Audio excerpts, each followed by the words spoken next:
This video was brought to you by Ground News. On Monday, Iran accused Israel of carrying out an airstrike against a consular building inside the Iranian embassy compound in Damascus, Syria.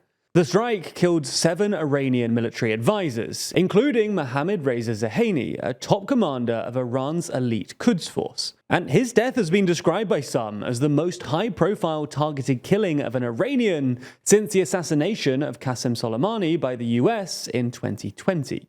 The attack has also been seen as a serious escalation in the wider Iran-Israel struggle, and Iran has vowed to retaliate.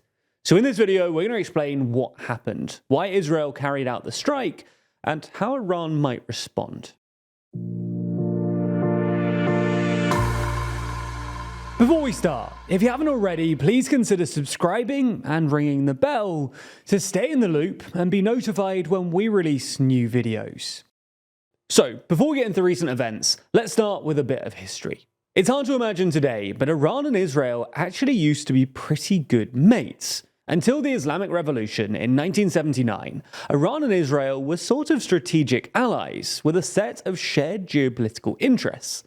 In the 60s, they were both worried about the Soviet Union's growing influence in the Middle East and the emergence of an Arab nationalism fronted by Egypt's President Abdel Nasser. And good relations with Iran were especially important for Israel, because Iran was Israel's largest supplier of oil at the time. But while official relations were suspended after the 1979 Islamic Revolution, the Israel-Iran relationship didn't properly die until the 1990s, and that's for 2 reasons. Firstly, there was a continued strategic rationale behind it, especially once Iraq invaded Iran in the early 80s. At the time, Saddam Hussein's Iraq was probably Israel's main regional rival, so Israel secretly supported Iran in an attempt to undermine Iraq. Secondly, the Israelis were always optimistic that the Ayatollah's regime would collapse. As late as 1987, the then defense minister and future prime minister Yitzhak Rabin said that Iran is Israel's best friend, and we do not intend to change our position in relation to Tehran, because Khomeini's regime will not last forever. However, once it became clear that the Ayatollahs were here to stay and Iran emerged out of the Iran-Iraq conflict stronger than ever, Iran and Israel quickly became geopolitical nemesis, and that's how things have been ever since. So let's return back to the current day. Israel's authorities generally tend not to publicly discuss Israel's actions in Syria. And in response to a question about Monday's airstrike, an Israeli military spokesperson said, "We do not comment on reports in the foreign media." However, the New York Times cites 4 anonymous Israeli officials who confirmed that Israel was behind the attack. Additionally, a spokesperson did tell CNN that Israel believes the target was a, quote, "a military building of the Quds forces, disguised as a civilian building in Damascus," adding that according to our intelligence, this is no consulate, and this is no embassy. Following the airstrike, Syria's foreign and interior ministers visited the site, saying, "We strongly condemn this atrocious terrorist attack that targeted the Iranian consulate building in Damascus and killed a number of innocents." On top of this, Iran's foreign minister called it a violation of all international obligations and conventions, while a foreign ministry spokesperson said Iran preserves the right to take reciprocal measures and will decide the type of response and punishment against the aggressor. Now, before we get into how Iran might respond to the attack, we're going to explain some of the reasons why Israel may have decided to strike this particular target. Because it's worth pointing out that Israeli strikes against Iranian and Iran-linked military installations in Syria are nothing new. These were taking place way before October 7th and have increased since then. But this latest strike is the first time that Israel has actually hit Iran's embassy compound. Now, the first and most obvious reason for Israel carrying out this strike is that they wanted to eliminate the military commanders in order to do damage to the operational ability of Iran, Israel's main adversary and its regional allies.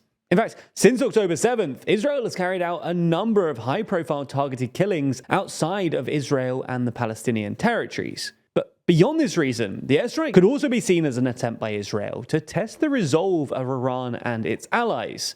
So far, Iran has not directly intervened in the wider conflict, and exchanges between Israel and Iranian allies have remained relatively contained to tit-for-tat exchanges. By watching Iran's response to this latest strike, though, Israel can better gauge the extent to which Iran is willing or unwilling to involve itself. But as a more cynical explanation, it could also be seen as an attempt to uphold the Israel versus Iran nature of the conflict in order to keep the United States from rolling back its support of Israel. Perhaps more important, though, are the domestic issues at play in Israel. We've talked about this in other videos, but Benjamin Netanyahu's approval among the Israeli public basically collapsed after October 7th, and it's highly likely that he'll be voted out of office come the next election. In fact, on Sunday, the day before the strike in Damascus, Israel saw its largest protest since the outbreak of the war, with tens of thousands of Israelis demanding a hostage release deal and the resignation of Netanyahu's government. Now, Netanyahu has repeatedly rejected calls for an early election, saying that they would divide Israel and hurt the war effort. So, if Netanyahu has tied its political future to the continuation of the war, an escalation of the conflict with Iran and its allies like Lebanon and Syria might enable him to extend the lifespan of his embattled government. Regardless of motive, though, how might Iran actually respond to this latest incident? Well, Iran has vowed to carry out a, quote, required retaliation, but we don't yet know what this will look like. But Iran has so far been reluctant to get pulled into any kind of full-on war. So the retaliation could come through Iran's proxies and allies. For example, Iran-backed groups in Iraq and Syria could increase their attacks against American military positions. After all, Iran's foreign minister said that he considered the US ultimately responsible, even though the US denied any prior knowledge or approval of the attack. Additionally, the response could come through Iran's Lebanon-based ally Hezbollah, which has already been engaging in near-daily cross-border fire with Israel. On top of this, Iran could target Israel through other means such as cyber attacks or pursue a diplomatic offensive. For example, it's already called for an urgent UN Security Council meeting on the subject. One potentially dangerous consequence of the airstrike, though, is that it could open up the possibility of diplomatic centers becoming targets for further attacks and retaliation.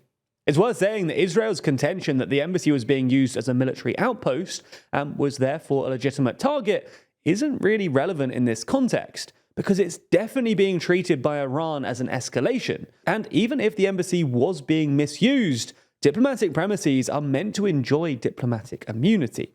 Ultimately then, Iran isn't left with many options to respond if it is indeed keen on avoiding further escalation.